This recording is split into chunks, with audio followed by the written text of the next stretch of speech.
Guys of a Certain Age is brought to you by no one. Absolutely no one. Except these dudes walking down memory lane. Now let's head to the studio to see what they misremember next.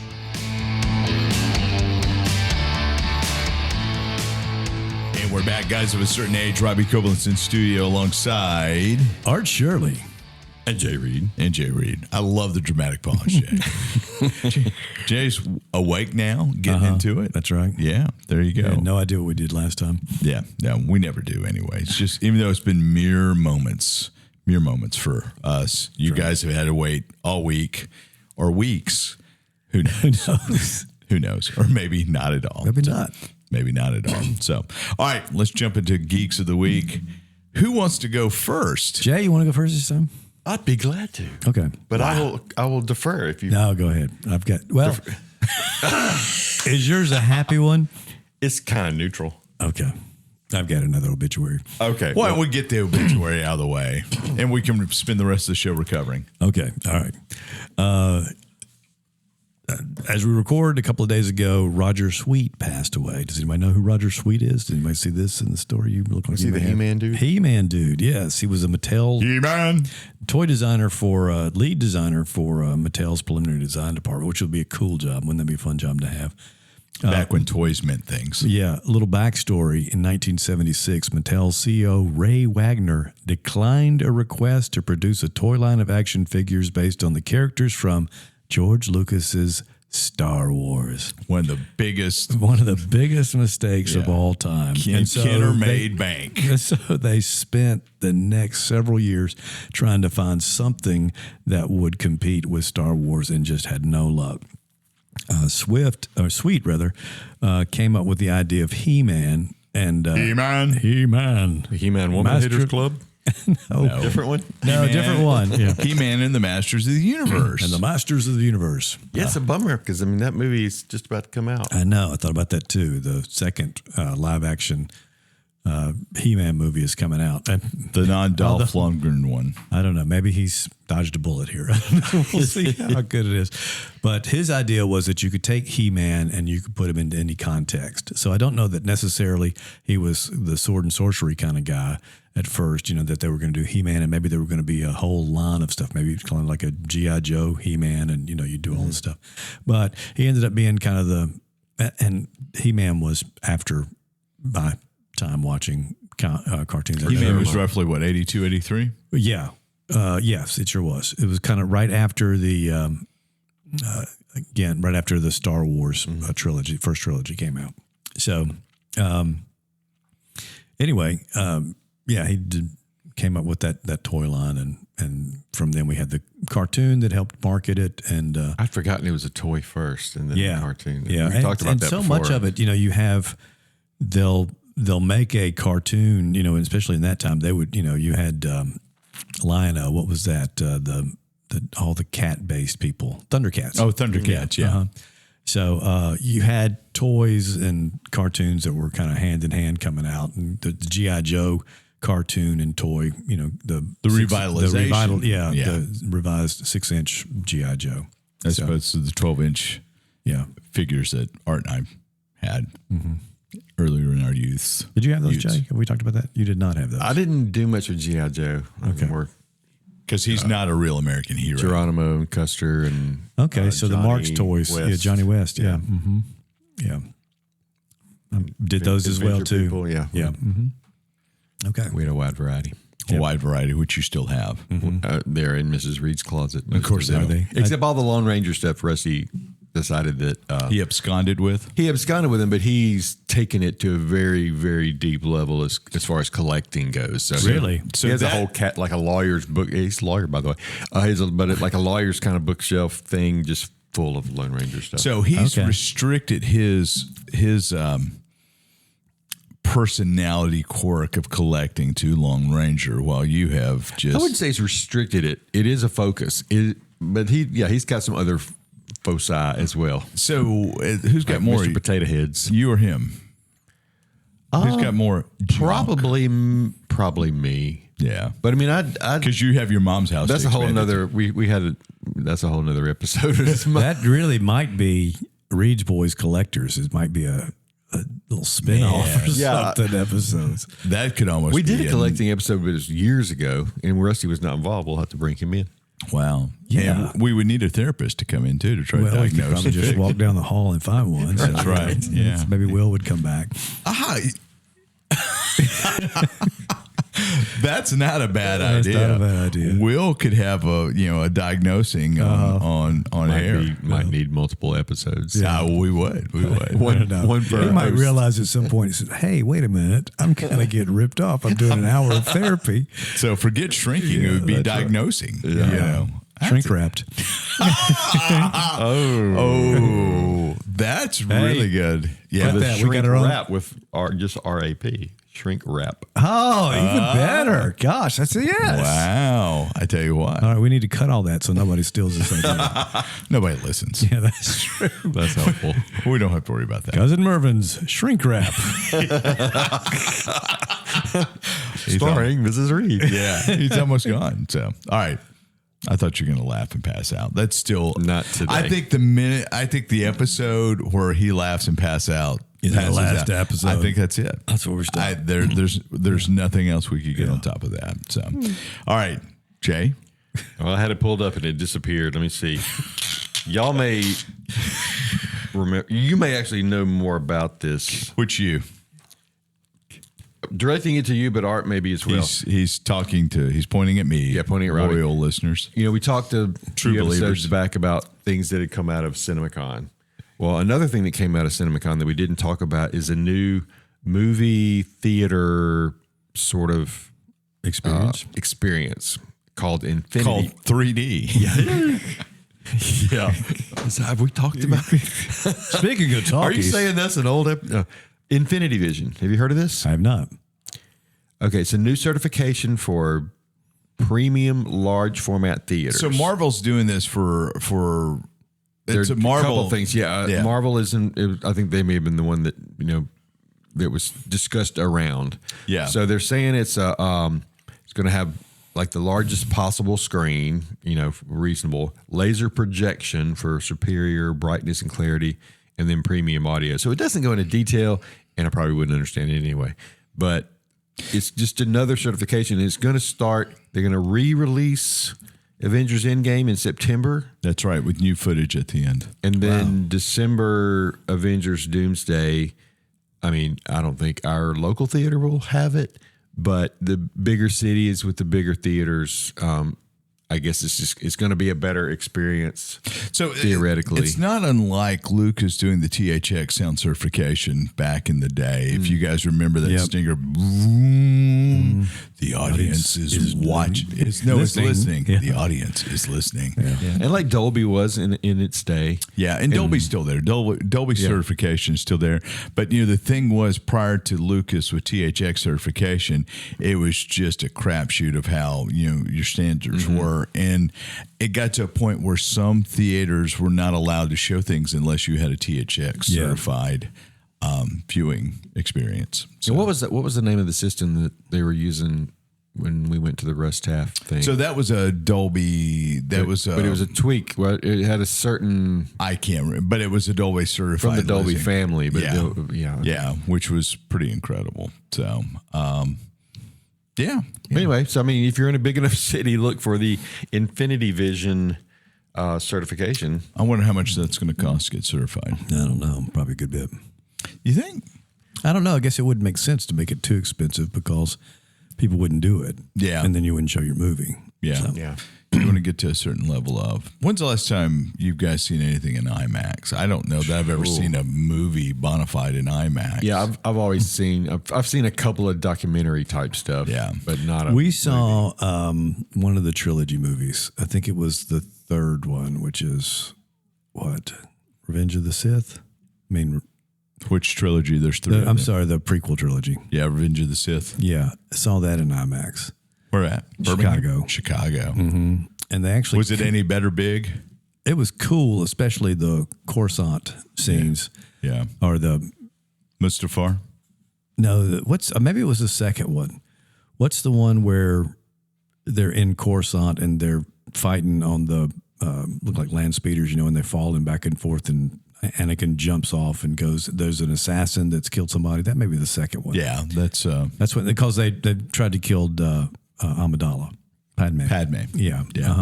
So that's the one we saw. It's in Chicago, and we saw it in Chicago. And they cut. We'd seen it. I'd seen it already in the theaters, and they cut so much time out of it. So it was kind of strange. So it was 45 minutes long, and it made more sense. Yeah, that's right. It was the Attack of the Clones cut. That's right. So. Okay. But it was very cool to see that. You kind of looking around, trying to find a focal point as opposed to. But it's neat. It's very immersive. Yeah. And then also saw First Man, which was a Ryan Gosling movie about Neil Armstrong, which is a commercial movie, and as opposed to a documentary. We saw that in Indianapolis. Okay. Mm-hmm. And it was cool. The moonscape scenes were very cool to see those. Fun. Cool. Fun. All right, that was your geek. It's time for me a geek. Ted Lasso 4 trailer dropped, and so the setup is Ted Lasso is going back to England to coach the AFC Richmond women's team. Mm-hmm. So Coach Beard's with him, all the regular cast of characters, but the guy who played Nate doesn't appear to be anywhere. I guess he's coaching the men's team now. Okay, yeah. Who knows? So Art and I were talking during the break where you were not with us. We just don't know that they can go back to the well again. Yeah. So, I mean, what do you think, Jay? I will give it a shot for sure. Yeah, I think we'll all watch it. But, I mean, even like by the third season, to me, maybe the second season, you were starting to kind of feel like, okay, well, the novelty of the first season, which was just incredible, had worn off. It was still great television. It was really. But if he's going to coach a women's team, that's going to introduce a whole new dynamic. Mm-hmm. Oh yeah. So maybe they can more storytelling ideas on that. Yeah, I think so. And some shows are just good because of the characters, and you don't care what they do. Yeah. And I think you've got enough characters in this that we all love that maybe we won't be disappointed. Yeah. because we saw him again. How many episodes is it? I don't know. I do think there's been be kind of the right amount of time. Mm-hmm. They were not super long episodes in the beginning, were they? No, they were 30 to 45. Okay. Yeah. Mm-hmm. And that seems to be the sweet spot for Apple. Is anybody watching what's the new horror-ish show on Apple TV Plus that just dropped? That's got what's his face from The Americans. Oh, yeah. I saw the billboard Widow's for that. Bay. Widow's Bay. So It looks interesting. Horror's not my thing, but yeah, it looks like it's pretty funny, but horror funny. Okay. The sea is now open. I may watch the first episode just for giggles. Yeah. I'm going to watch this horror show for giggles. Yeah. Sometimes they could be fun. Margot's Got Money Troubles is quite good. Don't watch it in mixed companies, all I'll tell you. So you want to watch that with Mrs. Reed. But it's got Nick Offerman and Michelle Pfeiffer. Yeah, it looks good. We're watching Michelle Pfeiffer in The Madison, which is on Paramount Plus. Gotcha. And she's great. Yeah. Yeah. She's having a moment. She is. She kind of have a resurgence, isn't she? You know what we didn't talk about last week? We need to talk about, speaking of Apple, bye-bye. Oh, my gosh. Tim Cook. Yeah, I think I texted you after last week's episode and couldn't believe we mentioned that. Yeah. Mention that. So last week, Tim Cook announced Sorry, he's going to step down as CEO of Apple effective September 1, and he'll become executive chairman. John Turnus who's head of Apple hardware right now, will become new CEO, which is kind of cool. And Tim Cook reminds me a lot of, because it all comes back to Doctor Who, as Matt Smith's tenure as the Doctor versus David Tennant as Steve Jobs. Everybody remembers David Tennant's absolutely brilliant, but the massive expansion of Doctor Who happened while Matt Smith was the Doctor. Same things happened Steve Jobs set all this into motion. I think arguably the greatest CEO of all time, but the massive transformation and expansion has been under Tim Cook's watch. Mm-hmm. And, he's a logistics guy. And some of the things I've watched have said. An Auburn graduate. Yeah, well, whatever. Yeah. I also went to Duke Business School. But you remember when you would have an iPhone launch day and the lines would be out the door. Yeah. That doesn't happen anymore. Right. If you want an iPhone, you can pretty much get it on the day it launches now.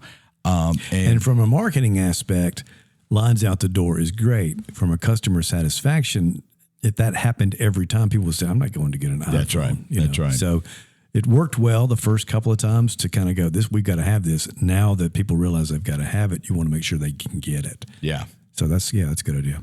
So some of his Apple products that I'm going to see if I can pull up a list here. Stuff he was in, we'll go all the way back.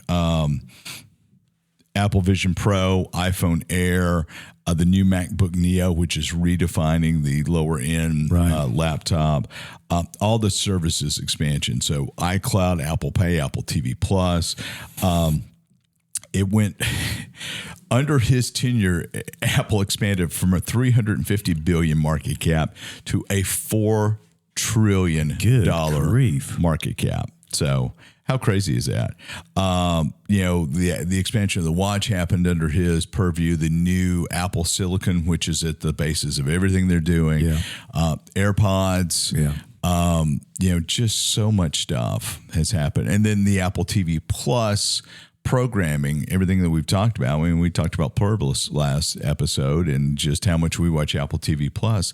That all came on his watch. So, well done, Mr. Cook. Well done, even though you are a War Eagle guy. So apparently he follows Auburn religiously. Oh, yeah. He's done they do their little, like you guys have got your little hotty-totty thing. They've got their little War Eagle thing at the beginning. And he's done that a few times. Yeah. So, but... he's done really, really well. So having a hardware guy at the helm may bring us back to a little bit more unification of hardware. I don't know that they understood what they had with the MacBook Neo. I don't think they did. You can't get one right now. They're back ordered. So, but anyway, yeah. So, all right, we're going to take a break. We're going to get caught up on villains up next. And now it's time for Jay's Regrettable Segment. Jay's Regrettable Segment brought to you by Captain Mortgage. Yes, Captain Mortgage, the rum for retirees who are using their reverse mortgage to fund their lifestyle. And now, with Jay's Regrettable Segment, regrettably, it's Jay Reed. That was great. You've had that one in the hopper. I thought about that on the way in. Yeah. So drinking rum on the way. I drove it. You are leading the Jimmy Buffett lifestyle. Oh, that's right. Yeah. So changes in attitude. Yeah. Changes in latitude. All right. Get me singing now. Jay, what you got there, buddy? All right. Well, I want to remember to shout out John Morris is coming from the Legion of Regrettable Supervillains. Today's villain, actually, I think I like his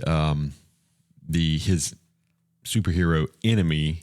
Okay. Maybe more interesting than the villain itself. So this guy's name is the Dictator, and his enemy is Mr. Justice. So just to give the credits created by Joe Blair, and it says and Warren King and or Sam Cooper. So I don't mean if they all had participation in this somehow, or they just don't know who the other partner was. The original guy. So debuted in Blue Ribbon Comics number 13 in 1941.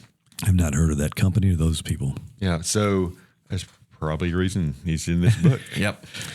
So the Dictator, like I said, the enemy was Mr. Justice, and I think he's, like I said, he's maybe more interesting than the villain. He's described as the avenging spirit of a murdered 11th century English prince. Wow. Who returns to battle evil in the modern day. His last name is Valiant. Yeah.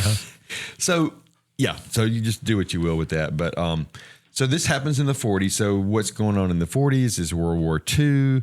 You've got Hitler, everything. So basically there's a lot of characters in the comic age of that time that either are directed by Hitler or have Hitler vibes or whatever. A lot of Hitler involved. When did you say this came out? 1941. Okay. So Hitler, this one is the combination of Hitler and Satan, basically. That's kind of how they bill him here. Wow. Yeah. So a lot of Hitler references. The Dictator is the combo. And this might be actually the best secret identity ever, is that he transformed himself into an anonymous house painter. Now, that's all the author says, is he's an anonymous house painter and somehow, is trying to turn spreading a gospel of evil and terror and all this stuff. So Mr. Justice comes along to confront him. There's not really a lot about the powers. Mr. Justice says they must be stopped, blah, blah, blah. Time to stop ignoring the dictator. Do something about him. Doesn't that rouse your spirits? Let's do something about this. I don't know. So they clash, right? Somehow they stretch this into half a dozen plus issues. And then after a while, the dictator decides, I'm going to send my minions out to fight. So instead of fighting him directly, sends out the Evil Eye and the Green Ghoul. Now, was there a Green Ghoul later, or am I thinking of Green Goblin? You're thinking Green Goblin. Yeah, that's what I thought. There's some kind of ghoul thing too, but I don't know if it was. Yeah, so he sends out his subordinates, and then they use the word. I actually looked this up once. This is just from the author of the book. Concatenation. Anybody know what concatenation means? I've heard of it before. It's like a combining or like a conglomeration of. It says I can't even say it. Concatenation of the supernatural incarnation of all evil and the political leader of the Western world's most aggressive military dictatorship. So it kind of fizzles out apparently when he stops fighting him directly and starts sending out his lieutenants. But I don't think this character would. I think the villain is regrettable. Yes. Yeah. I'm curious about House Mr. Painter Justice. Secret Identity is kind of fun. It's clever, yeah. His name is Justice Schneider. Maybe, but yeah. On a spoof. Yeah, that's who I was thinking to from Murphy One Day Brown. at a Time. Oh no, I was thinking of the guy from Murphy Brown. But either one. Schneider. Yeah, the super from One Day at a Time with Schneider because he had his cigarettes rolled up in his white shirt. The vest on. Yeah. Yeah, so I'm going with regrettable on the villain, but maybe the nemesis is redeemable. Redeemable. Yeah, I was thinking reformable. What is our word? We hadn't done this in a while. Yeah, regrettable, redeemable, and retconnable. Sure. Is that what we said? No, that's new. That's new. That's a good addition. I thought we had three. I thought it was just redeemable, two. unredeemable, and there was one. Yeah, and regrettable. Regrettable. What's the difference between I think unredeemable? there was three, but I can't remember them all. Yeah. So we'll just go with two today. Yeah. Because I'm more just curious to find out more about why an 11th century murdered prince shows up. Whose name was Valiant. Are we voting on Mr. Justice or the Dictator? The Mr. Justice is the bonus, but I think we're voting on the Dictator. Regrettable. Regrettable. I agree. Agree? Okay. So, all right. We got time for one more. Okay. The next one is Dr. Dracula. Okay. Who? Dr. Dracula. Not Dr. Acula. We'll get to that in just a second. His enemy was Captain Battle. I'll tell you more about him in a second. This is created by Otto and Jack Binder. Yes. That sounds more familiar. familiar. Them? Yeah. Mm-hmm. Debuted in Silver Street Comics Plastic number Man. 17, also in 1941. So a little bit about Captain Battle. He's a one-eyed tough guy in a star-spangled suit. So if you see the picture, he kind of has Superman with a patch. Instead of an S, he's got a big star on his chest. Okay. He's the precursor to Cyclops. Well, and he's got a die in sidekick. X-Men 3. A kid sidekick named Hale Battle. Hale. Secret identity, Ricky Bobby. Right. They have something called the all-seeing curvoscope, which helps them find Dr. Dracula and his minions, and jet-powered luciflyers. Luciflyers, which kind of, you read Lucifer, you think definitely villain, but these are the good guys. So I don't know what that means. In the Dracula name, he looks like sort of he's green in the picture. He's got wings. He's got a cowl, very much like Batman, but with fangs. And he's got vampire-esque assistants with him too. But we don't know why it's Dr. Dracula. There's no tie-in to the original Dracula. He doesn't seem to be medical doctor, so it's just a name. Yeah. There may be more in the actual comic, but it doesn't say how long this one lasted, but it doesn't seem like it was very much.